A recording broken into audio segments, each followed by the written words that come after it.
peace and happiness are found by being your true self. May 23, 2015. Humanity's journey through the illusion has been long and arduous. You have all spent many lifetimes trying to find your way home. As you know from personal experience, much suffering is undergone as you search for love and are betrayed or abandoned by those who you would relate to with love. It often seems that life is not meant to be either happy or enjoyable, but more likely a path that involves much pain and suffering. And those who lead so-called good lives are just as likely to suffer as anyone else. There appears to be little point in behaving well, for it seems to make absolutely no difference, as the rewards available within the illusion often seem to be awarded to those least worthy to receive them. The illusion is an insane environment.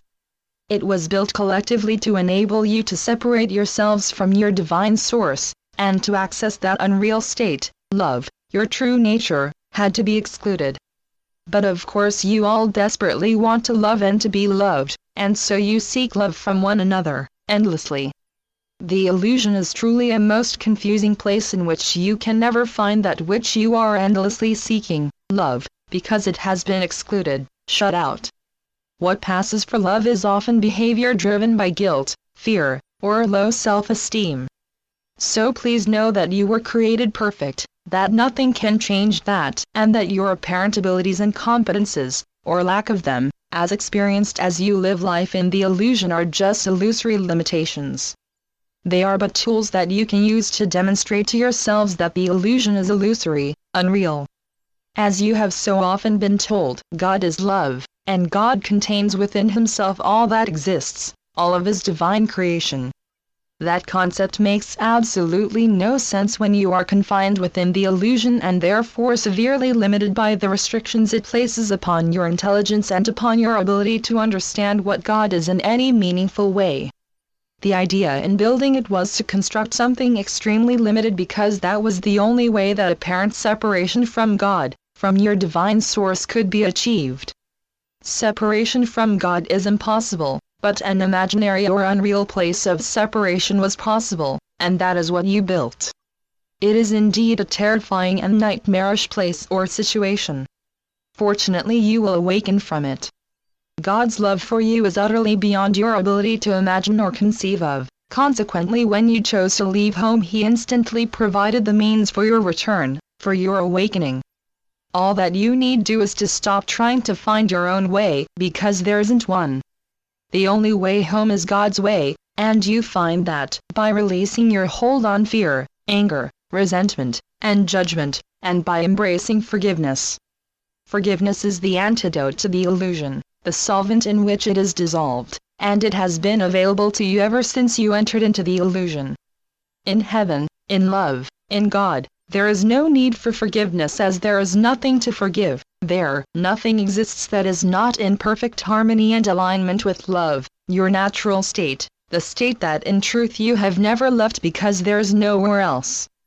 The fact that you exist proves that you are one with God, and therefore with each other.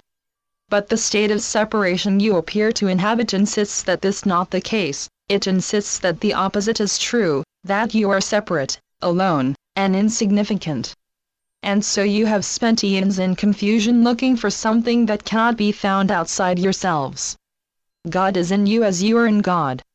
However, the nightmare that you conceived of and built, due to the limitations that you made an essential part of it, has effectively placed a veil, a curtain, or a shield between you and God, between you and reality.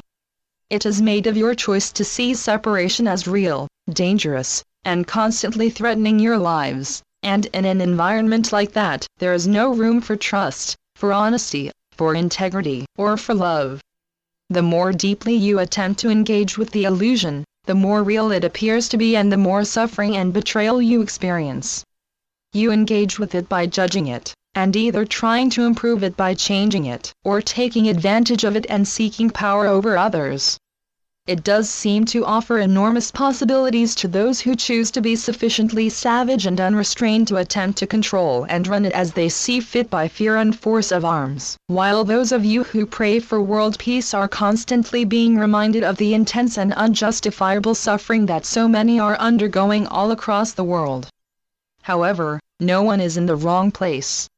Everyone on earth is a dearly beloved child of God. Everyone has already received everything from God, and that includes free will and the freedom to choose which path they will follow when they incarnate as a human in the illusion. No one has been shortchanged.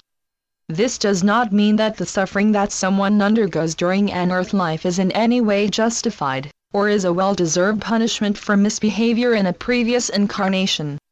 Everyone incarnate as a human on earth has made a spiritually guided choice to embark on the series of learning experiences best suited to their individual needs.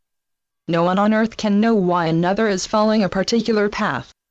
All anyone can do, and it is the most appropriate course of action to follow, is to offer love, honesty, and compassion to everyone with whom they interact, and if they feel they have been hurt or offended, then to offer forgiveness. Remember that there is a spiritual purpose in every meeting, in every interaction, and in every relationship. Whether its meaning becomes apparent to you is not of great importance. The important part of being human is to practice being loving, compassionate, and forgiving in every situation in which you find yourselves, so that you learn your own lessons and let go of any aspects of yourselves that are unloving, aspects that are in fact unhelpful self-sought attachments helping to hold you hostage to the illusion. Love practiced honestly and with integrity, as opposed to conditionally or manipulatively, brings peace, healing, and joy. Any other form of loving is not worthy of the name, and always results in pain. If you will make the intent to practice loving behavior in all your thoughts, words, and actions, and if you will keep reaffirming that intent, then your life will flow more easily, encouraging you to keep reaffirming that intent. You have probably noticed that those who behave lovingly are generally far happier than those who are forever finding fault, with themselves, with others, or with the world in general. And that is because your true nature is love. Peace and happiness are found by being your true selves, by loving and forgiving, and by letting go of judgment, resentment, and hatred, and that, of course, is being true to yourselves. It is also your path to awakening. Never forget that there is nothing you can do to make God withdraw His love from you, or in any way alter His feelings for you. His love surrounds you in every moment of your eternal existence. Without it, and that is impossible, your existence would cease, because it is the source of your life. You are one with God, and that knowledge is to become most brilliantly manifest, filling you with immeasurable joy. With so very much love, Saul. Channeled by John Smallman. johnsmallman.wordpress.com